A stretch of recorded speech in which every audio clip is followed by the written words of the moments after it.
Pada suatu malam yang penuh keheningan, 5 orang pemuda, Bayu, Anto, Sarah, Rudy, dan Siska, memutuskan untuk melakukan perjalanan menuju Alas Purwo di Banyuwangi. Hutan ini terkenal dengan aura mistisnya dan cerita-cerita menyeramkan tentang makhluk gaib yang mendiami tempat tersebut. Meskipun penduduk sekitar sering mengingatkan para pendatang untuk tidak masuk ke dalam hutan setelah senja, rasa penasaran mereka lebih besar daripada ketakutan yang mengintai. Mereka yakin dengan persiapan dan keberanian, mereka bisa membuktikan bahwa cerita-cerita itu hanya mitos belaka. Perjalanan dimulai ketika matahari hampir tenggelam dan langit mulai memerah. Saat tiba di pintu masuk hutan, hawa dingin yang menusuk tiba-tiba menyergap mereka. Udara begitu berat, seakan memuat sesuatu yang tidak kasat mata.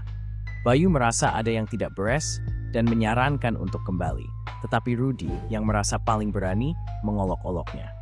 Dengan cengiran lebar, Rudy berkata, "Takut, Bay? Sudah jauh-jauh ke sini, masa mundur sekarang?"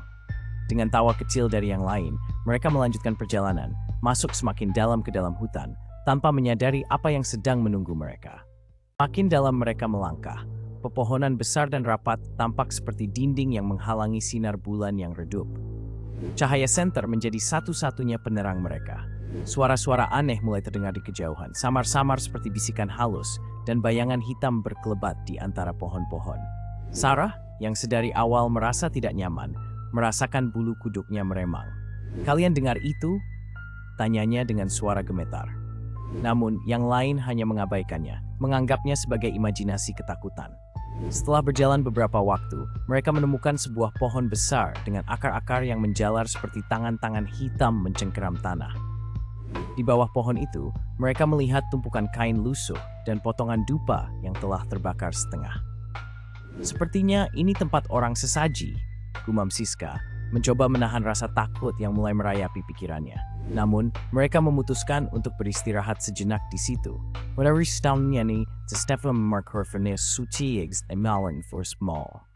Saat hendak melanjutkan perjalanan, Bayu merasakan sesuatu yang aneh, seperti ada tangan dingin yang menggenggam pundaknya. Ketika ia menoleh, tidak ada siapapun di belakangnya. Merasa tak nyaman, Bayu segera mengajak yang lain untuk kembali. Namun sebelum mereka bisa beranjak, Anto tiba-tiba menjerit kesakitan. Kakinya terperosok ke dalam lumpur yang sangat lengket. Saat teman-temannya mencoba menariknya keluar, mereka terkejut melihat bayangan tangan-tangan hitam seperti keluar dari lumpur, mencengkeram kaki Anto semakin dalam. Setelah berjuang keras, mereka akhirnya berhasil menarik Anto keluar dari lumpur. Namun wajahnya tampak kosong, dan pandangan matanya hampa. Aku melihat sesuatu," bisiknya lirih. "Perempuan dengan wajah hancur, dan dia memanggil kita." Ucapan Anto membuat mereka semua merinding. Tapi sebelum mereka bisa memikirkan lebih jauh, suara tertawa pelan terdengar di sekitar mereka, seperti berasal dari segala arah. Siska yang ketakutan mulai menangis, meremas tangan Sarah dengan gemetar. Dalam keadaan panik, mereka memutuskan untuk mencari jalan keluar. Namun, anehnya, jalan yang tadi mereka lalui tampak berubah, seakan-akan hutan itu hidup dan memutar balikan arah mereka. Semakin lama mereka berjalan, semakin dalam mereka merasa tersesat. Setiap langkah yang mereka ambil membawa mereka lebih jauh ke dalam kegelapan yang pekat. Udara semakin dingin dan rasa takut semakin menggigit. Kini, bahkan Rudy yang awalnya bersikap sombong terlihat ketakutan.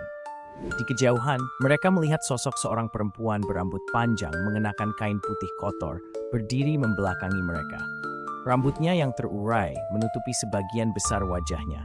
Namun sesekali, sosok itu menoleh sedikit, memperlihatkan sebagian wajahnya yang hancur dan berlubang. Mereka ingin berlari, namun tubuh mereka seolah terkunci, hanya bisa memandang sosok itu yang semakin mendekat dengan langkah lambat tapi pasti. Bayu berbisik pelan, "Jangan bergerak, Muksars no pergi." Sesuatu mendengar setiap dehaus dan thin forth. Ketika sosok itu berada di depan mereka, tiba-tiba ia membuka mulutnya dan mengeluarkan suara yang dalam dan serak. "Kenapa kalian datang ke tempat yang bukan milik kalian?" Suaranya bergema di sekitar mereka, membuat Sarah dan Siska menangis ketakutan. Tanpa bisa menahan rasa takut, mereka mencoba berlari sekuat tenaga. Tetapi seakan-akan ada sesuatu yang menahan kaki mereka. Setiap langkah terasa berat dan lambat. Setelah berlarian dalam kegelapan yang mencekam, akhirnya mereka menemukan jalan keluar menuju tempat mereka memarkirkan mobil. Tanpa menoleh ke belakang, mereka bergegas masuk ke mobil dan menyalakannya. Namun, saat mereka menoleh ke kaca belakang, mereka melihat sosok perempuan itu berdiri di tengah jalan, menatap mereka dengan senyum mengerikan. Hingga akhirnya, mereka meninggalkan alas purwo. Namun teror dari hutan itu tetap mengikuti mereka. Hingga kini, setiap malam mereka merasa ada sosok yang mengintai dari sudut gelap, seakan-akan mereka belum benar bebas dari kutukan alas purwo.